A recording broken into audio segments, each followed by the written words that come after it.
गुवाहाटी से चेन्नई जा रही इंडिगो की फ्लाइट ने आसमान में जब बादलों के बीच से मैडे मैडे का हाई अलर्ट जारी किया तो फ्लाइट में बैठे 168 यात्रियों की सांसें अटक गई। फ्लाइट को चेन्नई एयरपोर्ट पर उतरना था, लेकिन एटीसी ने साफ साफ मना कर दिया। इमरजेंसी में फ्लाइट को बेंगलुरु की ओर मुड़ना पड़ा। ईंधन लगभग खत्म हो चुका था और शायद पायलट की उम्मीदें भी। लेकिन भगवान का आशीर्वाद मानिए कि मैडे मैडे के बावजूद एक और विभत्स हादसा होते होते रह गया। इस बार मामला एयर इंडिया नहीं, इंडिगो का था। ऐसे में बड़ा सवाल है कि क्या हवाई यात्रा अब केवल भगवान भरोसे रह गया है? अहमदाबाद प्लेन क्रैश के बाद से आए दिन विमानों को लेकर कोई न कोई बुरी खबर सामने आ रही है। कभी 241 यात्रियों की जान एक बार में चली जाती है तो कभी 168 यात्रियों के सामने मौत का खौफनाक मंजर नजर आता है। पिछले कुछ दिनों से हवाई जहाज में चढ़ने वाले हर एक यात्रियों का दिल कुछ ज्यादा ही धक धक कर रहा है। जब वो फ्लाइट में अपनी सीट बेल्ट बांध रहे होते हैं तो उनके मन में इतने डरावने सवाल होते हैं जिसका जवाब तब तक नहीं मिल पाता है जब तक कि वो सेफली लैंड नहीं कर जाते। लोग डर के साए में फ्लाइट जर्नी कर रहे हैं। हजारों लाखों रुपए की टिकट खरीदने के बावजूद उनमें असुरक्षा की भावना और डर देखा जा रहा है। नमस्कार, कैपिटल टीवी के स्पेशल शो टर्निंग पॉइंट में आपका स्वागत है। मैं हूं आपके साथ नवेंदु शेखर झा और आज टर्निंग पॉइंट में आपको बताएंगे कि कैसे अहमदाबाद पार्ट 2 होते होते रह गया। आखिर कब तक ऐसे हादसे होते रहेंगे? आसमान में लटका फ्लाइट 6E6764 इमरजेंसी लैंडिंग से देश भर में हड़कंप। एयर इंडिया के बाद संकट में इंडिगो, अब सिर्फ भगवान भरोसे हवाई यात्रा। 19 जून को इंडिगो की फ्लाइट ने शाम 4:40 पर गुवाहाटी से चेन्नई के लिए उड़ान भरी और तय समय के मुताबिक फ्लाइट को शाम 7:45 पर चेन्नई एयरपोर्ट पर उतरना था। लेकिन जब विमान लैंडिंग की तैयारी में था, एयरपोर्ट के करीब पहुंच गया था, तो चेन्नई एयरपोर्ट पर फ्लाइट की लैंडिंग के लिए रनवे उपलब्ध नहीं था, जिसके चलते फ्लाइट 6E6764 को लैंडिंग का परमिशन नहीं मिला। इस दौरान 168 यात्रियों से भरी फ्लाइट को आसमान में चक्कर लगाने पड़े और फिर आनन फानन में हवाई जहाज को चेन्नई एयरपोर्ट के बदले बेंगलुरु एयरपोर्ट पर उतारने का फैसला किया गया। इसके चलते फ्लाइट में मौजूद ईंधन की खपत बहुत ज्यादा हो गई और फिर स्थिति बहुत गंभीर। जब विमान बेंगलुरु एयरस्पेस में पहुंचा तो लगभग 35 नॉटिकल मील की दूरी पर था, यानी करीब 65 किलोमीटर पर। तो उसी समय फ्लाइट में फ्यूल खत्म होने की स्थिति आ गई। तभी पायलट ने मेडे मेडे कॉल देकर एटीसी यानी एयर ट्रैफिक कंट्रोल को इमरजेंसी की जानकारी दी। दोस्तों, मेडे कॉल का मतलब साफ होता है कि विमान बहुत गंभीर स्थिति में है और उसे तुरंत यानी इमरजेंसी मदद चाहिए, सेकेंड में मदद चाहिए। इसके बाद एटीसी ने तुरंत फायर ब्रिगेड, मेडिकल स्टाफ और अन्य इमरजेंसी सेवाएं रनवे पर तैनात की और भगवान का शुक्र रहा कि किसी तरह फ्लाइट को सुरक्षित बेंगलुरु एयरपोर्ट पर उतार लिया गया और एक बड़ा दर्दनाक हादसा होते होते टल गया। कहें तो कभी न भूलने वाला हादसा होते होते रह गया। किसकी गलती से खतरे में आई 168 जिंदगी? इस खौफनाक मंजर ने एक बार फिर से साबित कर दिया कि टेक्निकल या फिर एटीसी संबंधी छोटी सी चूक कितनी बड़ी घटना को जन्म दे सकती है। खैर, पायलट का समय रहते मैडे का कॉल देकर यात्रियों की जान बचाना बहुत बड़ा फैसला साबित हुआ।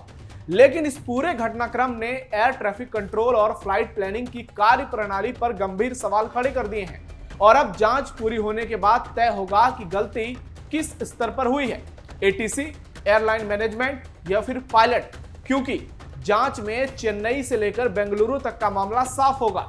वहीं इस घटना के बाद इंडिगो ने कार्रवाई करते हुए फ्लाइट के दोनों पायलटों को उड़ान सूची से तत्काल प्रभाव से हटा दिया है। उन्हें फिलहाल डिरजिस्टर्ड कर दिया गया है और घटना की डिटेल में जांच की जा रही है और एयरलाइन सुरक्षा मांगों के तहत कठोर कदम उठा रही है। अहमदाबाद हादसे से पहले की गई थी मैडे कॉल। 12 जून को हुए अहमदाबाद प्लेन क्रैश के बाद एक बड़ा खुलासा हुआ कि पायलट्स ने मैडे कॉल दिया था। डीजीसीए यानी नागरिक उड्डयन महानिदेशालय के मुताबिक अहमदाबाद एयरपोर्ट ने उड़ान भरते ही पायलट ने एटीसी यानी एयर ट्रैफिक कंट्रोल को मैडे कॉल दिया था। इसका मतलब है कि इमरजेंसी की सूचना। लेकिन इसके बाद एटीसी के कॉल का कोई रिस्पांस नहीं मिला। एयर इंडिया 171 के पायलट सुमित सबरवाल का एयर ट्रैफिक कंट्रोल एटीसी को भेजा गया आखिरी मैसेज भी सामने आया था। 4 से 5 सेकंड के संदेश में सुमित कह रहे हैं, मैडे मैडे मैडे, थ्रस्ट नहीं मिल रहा है, पावर कम हो रही है, प्लेन उठ नहीं रहा है, नहीं बचेंगे। आपको बता दें, मैडे शब्द फ्रेंच शब्द मैं डेयर से लिया गया है। इसका मतलब है हेल्प मी, यानी मुझे बचाओ। मैडे कॉल आमतौर पर रेडियो के माध्यम से एटीसी या आसपास के अन्य विमानों को भेजा जाता है। इस सिग्नल का उपयोग तत्काल इमरजेंसी सहायता और प्राथमिकता प्राप्त करने के लिए किया जाता है, ताकि इमरजेंसी से निपटा जा सके और समय पर मदद मिल सके। एयर इंडिया के बाद इंडिगो पर उठ रहे सवाल। लगातार हो रहे इमरजेंसी लैंडिंग को लेकर विमान यात्रियों में काफी गुस्सा है और बात सही भी है। इतने महंगे हजारों लाखों रुपए के टिकट को लेकर यदि उनकी जान सुरक्षित नहीं है तो एयरलाइंस को जवाब देना पड़ेगा। उन्हें अपनी रणनीति और कार्यशैली में बदलाव करना होगा, नहीं तो धीरे धीरे लोगों का भरोसा टूटता जाएगा। अहमदाबाद हादसे पर एयर इंडिया कटघरे में, लेकिन अब तो इंडिगो और दूसरी एयरलाइंस भी सवालों के घेरे में है। आपको बता दें कि इंडिगो को 2024 एयर हेल्प स्कोर रिपोर्ट में दुनिया की सबसे खराब एयरलाइंस में से एक बताया गया। इसने 4.80 के स्कोर के साथ 109 में से 103वां स्थान हासिल किया। कम रेटिंग का कारण ग्राहकों की संतुष्टि में कमी और उड़ान में व्यवधान के दावों से निपटने में खराब मैनेजमेंट है, जबकि इंडिगो ने इसका खंडन कर दिया और दावा किया कि इंडिगो भारत का चीफ एंड बेस्ट एयरलाइन है। ऐसे में डीजीसीए को भी इस पर विचार करना पड़ेगा। सिर्फ कुछ लोगों को नौकरी से निकालने से समस्या खत्म नहीं होने वाली है। विमान कंपनी और भारत सरकार को कड़े फैसले लेने होंगे, क्योंकि यात्रियों की सुरक्षा पहली प्रायोरिटी है और इससे बढ़कर कुछ भी नहीं है। हम फ्लाइट्स के डिटेल में जाकर आपका समय खराब नहीं करना चाहते, जबकि इसके बदले हम आपको फ्लाइट की समस्या और पिछले 10 दिनों का हाल बताते हैं। 12 जून के बाद इमरजेंसी लैंडिंग में भारी इजाफा। 19 जून को दिल्ली से वियतनाम जा रही एयर इंडिया की फ्लाइट AI 388 को बीच रास्ते से वापस दिल्ली बुलाया गया। फ्लाइट में 130 यात्री सवार थे। फ्लाइट को दोपहर 1 बजे उड़ान भरनी थी, लेकिन 45 मिनट की देरी हुई। फिर 1:45 पर फ्लाइट ने टेक ऑफ किया। इसके बाद प्लेन में टेक्निकल कमी आई, जिसके चलते हवा में रहने के बाद फ्लाइट वापस दिल्ली एयरपोर्ट पर उतारी गई। एयरलाइंस ने कहा सभी यात्रियों को सकुशल उतारा गया है, लेकिन जब तक फ्लाइट आसमान में रही, लोगों की सांसें अटके रही। 19 जून को ही कोलकाता से जयपुर आ रही इंडिगो एयरलाइंस की फ्लाइट को वाराणसी एयरपोर्ट पर इमरजेंसी लैंडिंग कराई गई। कहा गया कि किसी की तबीयत बहुत ज्यादा खराब हो गई, लेकिन दूसरी ओर जयपुर में खराब मौसम के कारण स्टार एयरलाइंस की फ्लाइट जयपुर एयरपोर्ट पर लैंड नहीं कर पाई। समय से करीब 15 से 20 मिनट तक फ्लाइट आसमान में ही चक्कर काटती रही। फिर फ्लाइट ने एटीसी से संपर्क कर सफल लैंडिंग की। 10 दिनों में सैकड़ों उड़ान कैंसिल। 18 जून को दिल्ली से इंडोनेशिया के बाली जा रही फ्लाइट AI 2145 को बीच रास्ते से ही दिल्ली लौटना पड़ा। एयरलाइंस ने बताया कि यह फैसला बाली एयरपोर्ट के पास ज्वालामुखी विस्फोट की खबरों के कारण यात्रियों की सुरक्षा को ध्यान में रखते हुए लिया गया। वहीं टोरंटो से दिल्ली वाली फ्लाइट AI 188 कैंसिल की गई। फ्लाइट में यात्री सवार हो चुके थे, उन्हें उतारा गया। कहा गया कि विमान के मेंटेनेंस और क्रू के फ्लाइट ड्यूटी टाइम की लिमिटेशन के चलते इसे रद्द किया गया। जबकि दुबई से दिल्ली आने वाली फ्लाइट AI 996 को टेक्निकल खामियों के चलते कैंसिल किया गया। इस फ्लाइट में भी यात्री सवार हो चुके थे। आदेश जारी होते हुए भी इन्हें उतारा गया। 17 जून को एयर इंडिया की 7 इंटरनेशनल फ्लाइट रद्द की गई।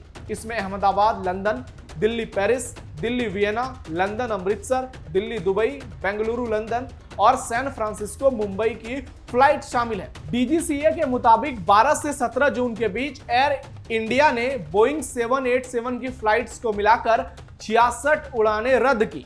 पिछले मंगलवार को डीजीसीए की एयर इंडिया के अधिकारियों के साथ बैठक हुई। इसमें डीजीसीए ने एयरलाइंस को विमान सुरक्षा पर ध्यान देने, फ्लाइट ऑपरेशन को सख्त करने और समय पर फ्लाइट डिपार्चर तय करने के निर्देश दिए। लेकिन अब तो हर कंपनी की विमान में कुछ न कुछ समस्या आ रही है। लगातार विमानों की इमरजेंसी लैंडिंग हो रही है, जिससे यात्रियों को दिक्कत परेशानी का सामना करना पड़ रहा है। और सिर्फ एयर इंडिया ही नहीं, इंडिगो समेत तमाम विमान सवालों के घेरे में है। इस खबर पर आपकी क्या राय है? अपना फीडबैक कमेंट बॉक्स में जरूर दीजिए। फिलहाल टर्निंग पॉइंट में इतना ही। आप सावधान रहिए, अलर्ट रहिए और अपने आसपास पैनी नजर रखिए। धन्यवाद।